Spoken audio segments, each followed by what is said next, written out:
Hi YouTube family, Mona YouTube चॅनलमध्ये तुमचं स्वागत आहे। बघू शकता मी बनवत आहे शेंगोळे, ते पण पारंपरिक जुन्या पद्धतीने।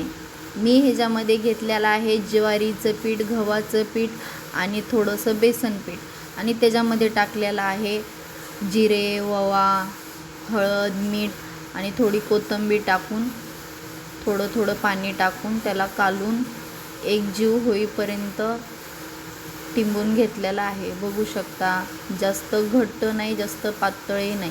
बघा तेल लावून 15 मिनिटं भिजवायला ठेवला होता। मग मी केले शेंगोळे बनवायला स्टार्ट। बघू शकता काही जर चुकलं असेल तर मला कमेंटमध्ये प्लीज नक्की सांगा। बघू शकता मला हा शेंगोळ्याचा आकार खूप आवडतो, म्हणून मी प्रत्येक वेळेस हेच आकाराचे शेंगोळे बनवत असते।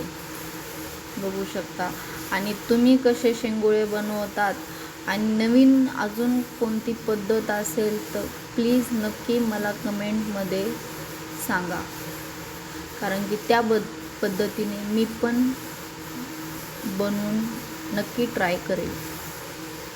बघू शकता आता मी हे सगळे तयार केलेले आहे आणि मधीच लाईट गेली होती। बघा ते म्हणतात ना बॅड लक, बघा मधी लाईट गेल्यामुळं बघू शकता तरी मी मोबाईलची टॉर्च लावून हे बनवलं होतं आणि फुल व्हिडिओ मी टाकू शकले नाही, कारण की लाईट पण गेली होती आणि दुसऱ्या मोबाईलमधली चार्जिंग पण संपली होती।